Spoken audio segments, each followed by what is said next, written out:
Some families are built on love. Some are built on lies. But the family Maya Chen thought she belonged to was built on something far darker, a crime so twisted that when the truth finally emerged, it would destroy not just one generation, but three. She was 24 years old, a graphic designer living in Portland, Oregon, planning a wedding to a man she'd met by chance at a coffee roasting workshop.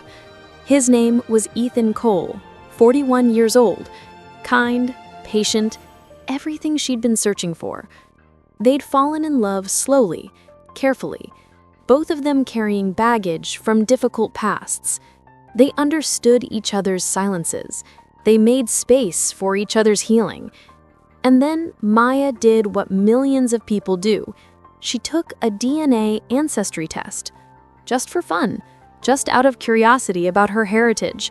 That single decision would reveal that the man sleeping beside her, the man whose ring she wore, the man she'd promised forever to, was her biological father. And the woman who raised her, the woman she called mom for 24 years, she wasn't just a liar. She was a predator who'd stolen everything. Welcome to the Marshall Chronicles, where truth meets justice. This is a work of fiction, but the lessons about institutional failure, hidden crimes, and the courage it takes to face devastating truths, those are very real. Let's begin. Maya Chen's apartment in Portland's Pearl District was small but carefully curated. Every piece of furniture had been thrifted or handmade. Vintage travel posters from the 1960s covered one wall. Succulents lined the windowsill. At 24, Maya had built a life she was proud of. She worked as a freelance graphic designer, specializing in branding for small, sustainable businesses. Her work had been featured in design blogs. She had a waiting list of clients. But her professional success couldn't completely mask the questions that had followed her since childhood. Maya had grown up in Seattle, raised by a single mother named Claire Chen. Claire worked as a youth counselor at various group homes and rehabilitation centers, moving frequently between facilities. They relocated 7 times before Maya turned 18. Seattle, Tacoma, Spokane, back to Seattle, Olympia, Bellingham, finally settling in Seattle again. We go where the work is. These kids need help, and I have specialized skills. Claire would explain whenever Maya asked why they had to move again. Maya learned not to form deep attachments. Friends were temporary. Neighborhoods were temporary. The only constant was Claire, distant, controlling, but reliable in her own rigid way. Growing up, Maya asked about her father exactly twice. The first time, she was 8 years old. A Father's Day project at school required her to draw a picture of her dad. Maya came home crying. "Why don't I have a father?" she'd asked. Claire's face had hardened. "Your father was someone I knew briefly when I was young. He left before you were born. It's better this way. We don't need him." The second time, Maya was 16 years old.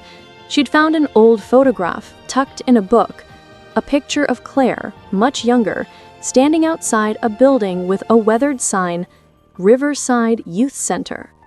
"Who's this?" Maya had asked, holding up the photo. Claire had snatched it from her hands. "No one. Stop going through my things." That was the end of the conversation. Maya graduated high school in 2017, earned a scholarship to Portland State University, and moved south to Oregon in fall of that year. The distance from Claire felt like oxygen. For the first time, Maya could breathe. She excelled in her design program. She made friends who stayed. She started therapy to process the emotional neglect of her childhood. Her therapist, Dr. Lin, asked questions that made her uncomfortable. "Your mother's job involved vulnerable teenagers," Dr. Lin observed during a session in 2019. "Did she ever talk about her work?" "Never," Maya said. "She kept everything separate. Home was home, work was work." That level of compartmentalization is unusual for someone in counseling. Usually, people in helping professions process their experiences with family or trusted friends. Maya shrugged it off. Her mother was private. That wasn't a crime. Maya met Ethan Cole on a rainy Saturday in November 2021. She'd signed up for a coffee roasting workshop at a specialty cafe in Northwest Portland, one of those experiences people gift themselves when they're feeling adventurous. Ethan was in the same class, standing at the roasting machine next to hers. He was tall, lean, with silver threading through dark hair despite being only 41. He had quiet confidence and hands that moved with precision, the hands of someone who'd spent years working with tools. "First time?" he had asked, gesturing to the roasting equipment. "That obvious?" Maya had smiled.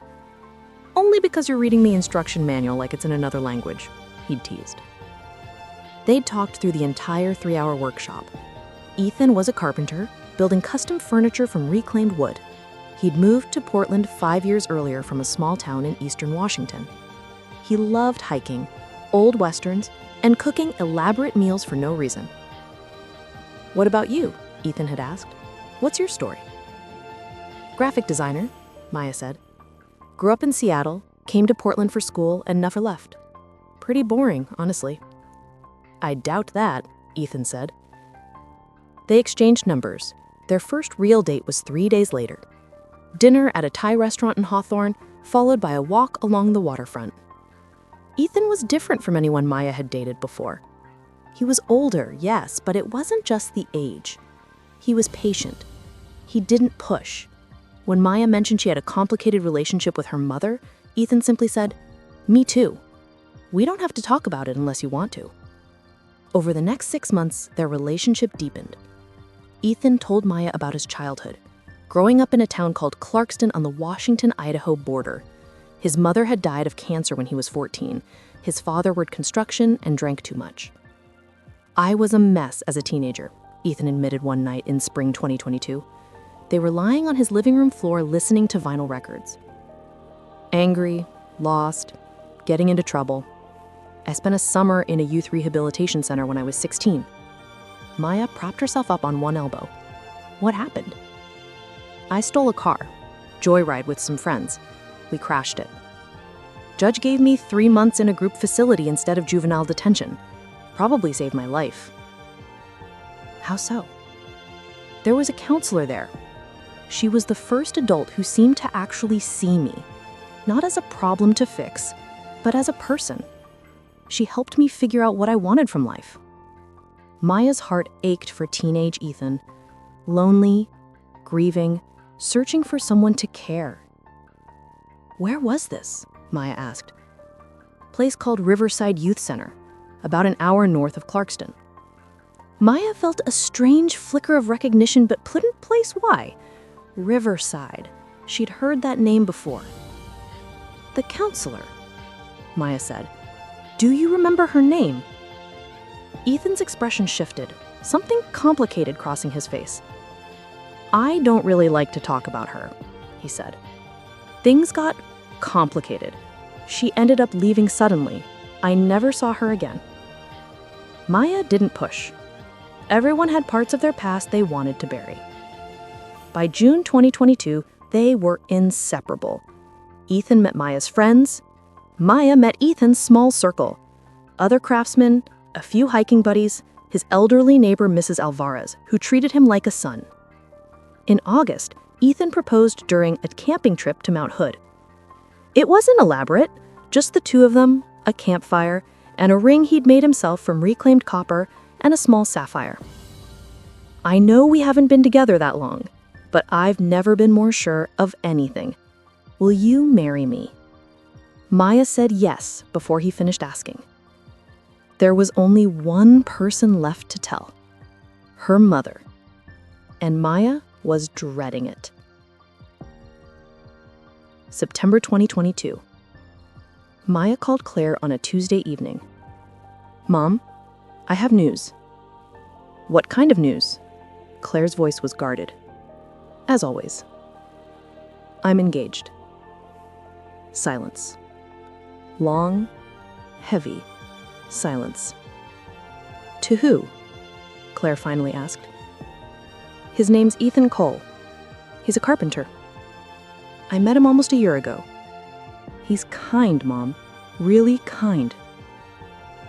Another pause. How old is he? 41? That's a significant age gap, Maya. I know. It doesn't matter to us. Where is he from? Eastern Washington, a town called Clarkston.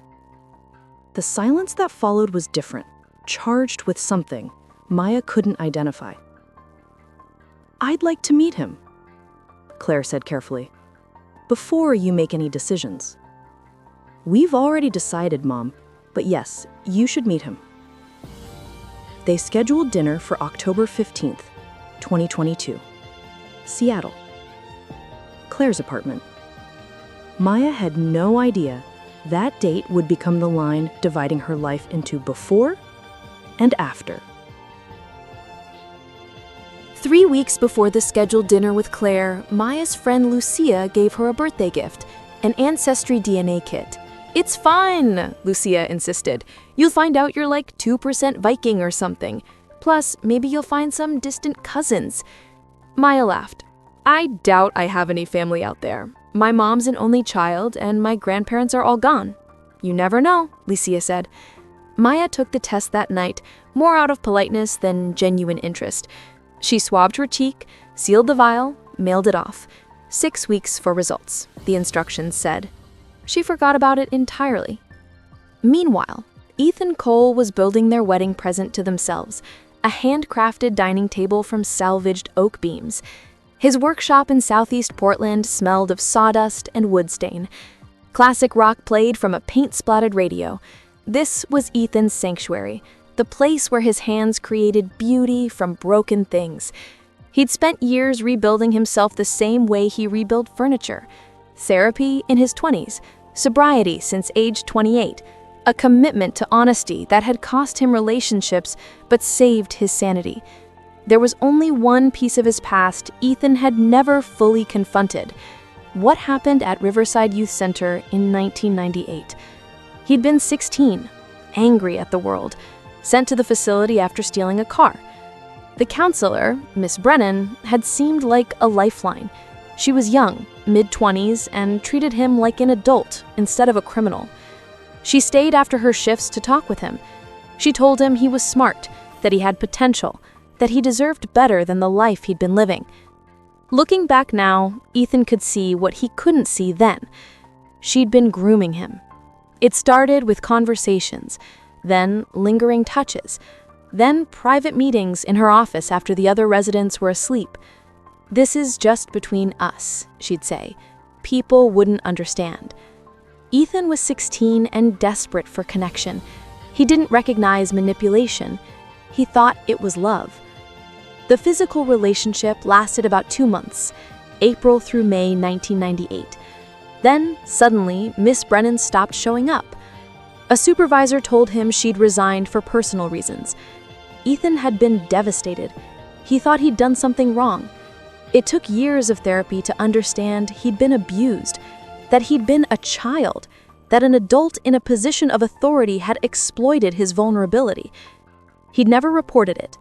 The shame was too deep, and by the time he understood what had happened, he'd convinced himself it was too late. But he'd also made a promise to himself. He would never let that trauma define his future. He would build a good life despite what had been done to him. Meeting Maya felt like proof he'd succeeded. She was kind, creative, unafraid of his past. When he'd mentioned spending time in a youth facility as a teenager, she hadn't flinched or judged. She just listened. Ethan had no idea that Maya's mother was the woman who destroyed his adolescence. He had no idea Maya was the daughter born from that abuse. All he knew was that in 2 weeks, he'd be meeting Maya's mother for the first time, and he wanted to make a good impression.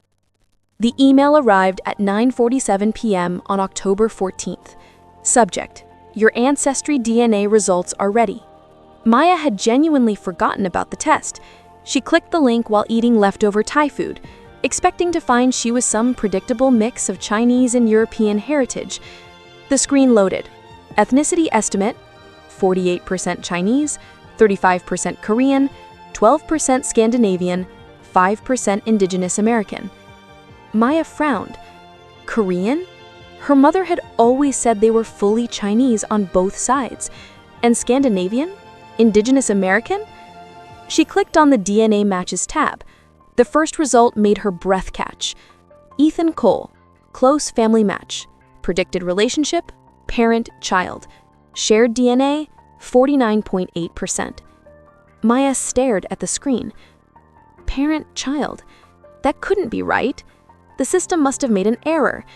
Ethan was her fiance, not her... Her hands started shaking. She refreshed the page. The result didn't change. She checked Ethan's profile. He'd mentioned months ago that he'd taken a DNA test years earlier, curious about his own heritage. He'd forgotten about it too. Maya's mind raced through impossible calculations. Ethan was 41, she was 24. That meant he would have been 17 when she was born? Her mother had worked at youth rehabilitation centers. Ethan had been at a youth center in 1998. Riverside Youth Center. The photograph Maya had found years ago, her mother standing outside a building with a sign that said Riverside. No. Maya opened her laptop with trembling fingers and searched Riverside Youth Center, Washington, 1998. Multiple results. The facility had closed in 2003, but archived news articles mentioned it. She refined her search. Claire Chen, Riverside Youth Center. No results. She tried Claire Brennan, Riverside Youth Center. One result. A staff directory from 1997-1998 archived on a defunct state website. Brennan. Claire. Youth counselor. Hired August 1997. Brennan. Her mother's maiden name had been Brennan. Maya felt like she was watching her life collapse from outside her body. Ethan Cole had been at Riverside Youth Center in 1998. Claire Brennan had been a counselor there in 1998.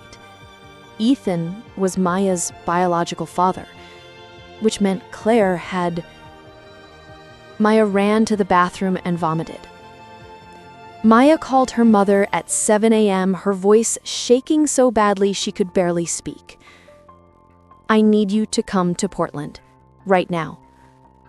Maya, what's wrong? Just come, please. I'm supposed to meet Ethan tonight in Seattle. That's not happening, Maya said coldly. I know everything. What do you know? Claire's voice had gone flat. I know about Riverside. I know about Ethan. I know what you did. A long, terrible pause. I'll be there in 3 hours, Claire whispered. Claire arrived looking 10 years older than she had a month ago. Her face was gray, her hands trembled as she sat on Maya's couch. Maya stood across the room, unable to be near her. Tell me I'm wrong. Tell me Ethan Cole wasn't a 16-year-old boy you abused at Riverside Youth Center? Claire closed her eyes. I can't tell you that. Tell me you didn't get pregnant and run away to hide what you did? I can't tell you that either. Maya's legs gave out. She sank to the floor. Did you know who he was? Maya asked. When I told you his name, did you know? Not at first, Claire said quietly. Cole is a common name, but when you said Clarkston, I knew there was a chance. A chance? Maya's voice rose. You let me fall in love with him? You let me get engaged? You were going to come to dinner tonight and sit across from him pretending to be my mother, knowing he was my father? I didn't know what else to do, Claire whispered. You could have told the truth, Maya screamed. You could have told the truth 16 years ago. You could have told the truth when I was 8 and asked about my father. You could have told the truth when I called to tell you I was engaged."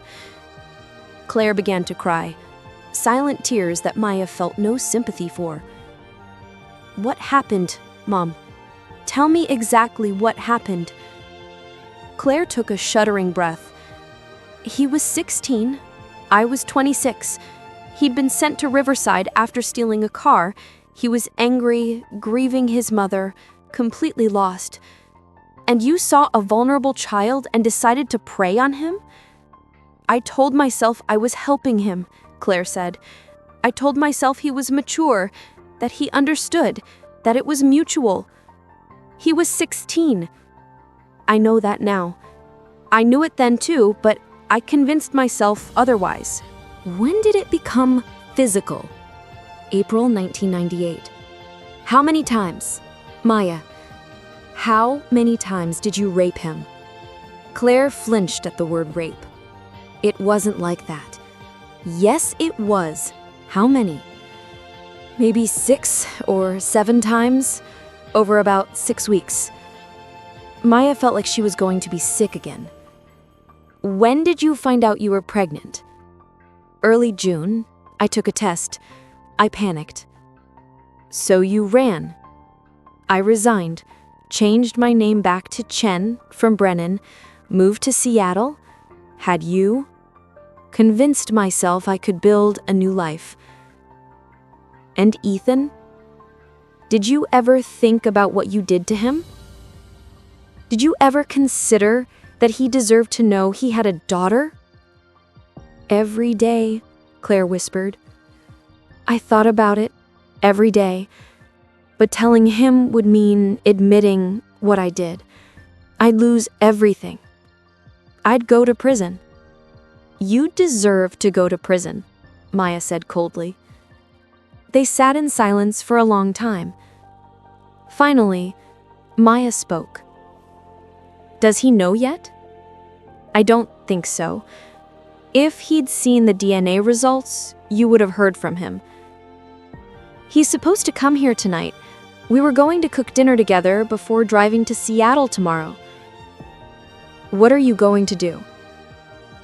Maya looked at her mother. This stranger who'd raised her on lies. I'm going to tell him the truth, and then I'm going to the police. Claire went pale. Maya, please. Get out of my apartment, Maya said. I never want to see you again. Ethan arrived at Maya's apartment at 6 p.m., carrying flowers and a bottle of wine, excited about their weekend plans. Maya opened the door. Her face was swollen from crying. Maya, what's wrong? We need to talk. Ethan set down the flowers and wine, immediately concerned. Did something happen? Is it your mom? Yes. No, it's... Maya's voice broke. Please sit down. They sat on opposite ends of the couch. Maya couldn't look at him. I took a DNA test a few weeks ago, just for fun. The results came back yesterday. Ethan waited, confused about where this was going. It matched me with you, as close family, parent-child. Ethan's face went blank. What? The DNA test says you're my father. For a long moment, Ethan didn't react. Then he laughed, a sharp, disbelieving sound. That's impossible. It's a glitch. Those tests make mistakes. It's not a mistake, Maya said quietly. I confronted my mother this morning. She confirmed it. Ethan stood up abruptly, pacing. That doesn't make sense. I don't have... Riverside Youth Center, 1998. You told me you were there. Ethan stopped pacing. There was a counselor. You said she helped you. That things got complicated. That she left suddenly. Ethan's face was transforming, confusion shifting to horror as pieces connected. What was your mother's maiden name? He whispered. Brennan. Claire Brennan. The name hit Ethan like a physical blow. He stumbled backward, bracing himself against the wall. "Miss Brennan, your mother is Miss Brennan?" "Yes." Ethan slid down the wall until he was sitting on the floor. "I was 16, he said to no one. "She was my counselor. She told me we had to keep it secret. She left in May. I never saw her again. She was pregnant. She ran, changed her name, moved to Seattle, had me." Ethan looked at Maya, really looked at her for the first time since the conversation began. "You're my daughter," he said, the words foreign and impossible. "Yes, I proposed to my daughter." "You didn't know." "That doesn't make it better." They sat in silence, Ethan on the floor, Maya on the couch, both of them trying to process a reality that felt obscene. "I love you," Ethan finally said. "I'm in love with you. I know. We can't be together. I know." Ethan covered his face with his hands and sobbed. Maya wanted to comfort him, but couldn't make herself move. Every memory they'd shared was now contaminated. Their first date, their first kiss, their engagement. The nights they'd spent planning a future that could never exist. "Where is she?" Ethan asked. "Your mother." "I told her to leave. I told her I'm going to the police." Ethan looked up, tears streaming down his face. "Are you?" "I don't know. Should I?" "I don't know either." They stayed in Maya's apartment until after midnight, crying, talking in circles, trying to understand how this had happened. At some point, Ethan said, "I spent years in therapy processing what she did to me. I thought I'd healed. I thought I'd moved past it." "You have," Maya said. "This isn't your fault." "I fell in love with my own daughter." "You didn't know." "That doesn't erase it." As dawn approached, they made a decision. They would both seek immediate therapy. They would not see each other for at least 6 months. They would decide together whether to report Claire. Ethan left Maya's apartment as the sun rose. They didn't hug goodbye. They didn't touch at all. Maya watched him drive away and felt like she was watching her life disappear with him. 2 days later, Maya walked into Portland Police Department and asked to speak with someone about reporting a historical crime. She was directed to Detective Sarah Morrison, who specialized in abuse cases. Maya told the story from the beginning to end: the DNA test, the confrontation, Claire's confession, Ethan's trauma. Detective Morrison listened without interruption, taking careful notes. When Maya finished, Detective Morrison said, "This case involves a crime committed in Washington state. I'll need to coordinate with authorities there. But I want you to know, what your mother did was a serious crime. The fact that it happened 24 years ago doesn't make it less prosecutable." "What happens now?" Maya asked. "I'll contact the county where Riverside Youth Center was located. They'll interview your mother and Mr. Cole. If the facts support prosecution, charges will be filed." "Will he have to testify?" "Possibly, but Washington has strong victim protection laws. We'll make it as easy on him as possible." Within a week, detectives in Asotin County, Washington, had opened a formal investigation. Claire Chen was arrested on November 3, 2022, at her Seattle apartment. She was charged with second-degree rape of a child, abuse of a position of trust, and endangering the welfare of a child by concealment. On January 12, 2023, Claire pleaded guilty to all charges. She was sentenced to 12 years in prison. Maya and Ethan didn't see each other for 7 months after the revelation. Maya moved to a new apartment, unable to stay in the space where her old life had died. She saw a trauma therapist 3 times a week. She took a leave of absence from work. The hardest part wasn't the loss of the romantic relationship. It was the loss of identity. Who was she without the story she'd believed about herself? Her mother wasn't who she thought she was. Her father had been absent not through choice, but through ignorance. Her fiance was actually her parent. Everything was a lie. Dr. Lin, her therapist, helped Maya understand that her identity wasn't defined by Claire's crimes. You are not what happened to you. You are what you choose to become from here. Ethan underwent similar intensive therapy. He joined a support group for male survivors of sexual abuse. He testified before the Washington state legislature about the need for better protections and training for vulnerable youth. His testimony helped pass a bill strengthening oversight of counseling programs and eliminating gender-based language differences in abuse statutes. In May 2023, 6 months after the revelation, Maya sent Ethan an email. Subject: coffee? He responded within an hour.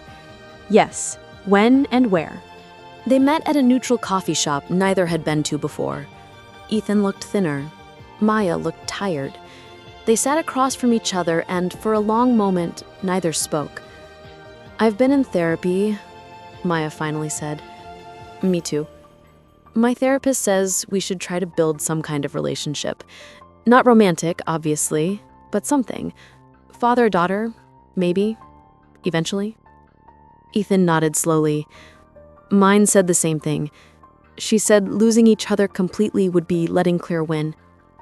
"I don't know if I can do father-daughter," Maya admitted. "That feels too weird right now." "I know. But maybe friends? People who care about each other but have appropriate boundaries? I'd like that." They talked for 2 hours. About therapy, about the investigation, about their separate paths forward. As they prepared to leave, Ethan said, "I need you to know I did love you. As a partner. That was real for me." "It was real for me too," Maya said, "but it can't be that anymore." "I know."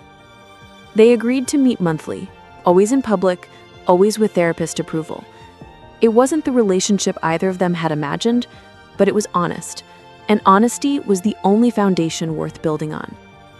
As of 2024, Claire Chen is incarcerated at Washington Correction Center for Women, serving year 2 of her 12-year sentence.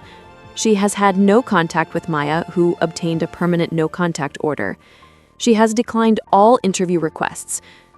Through her attorney, she released one statement. "I destroyed my daughter's life and traumatized a vulnerable teenager. No amount of punishment will undo that harm. I accept full responsibility."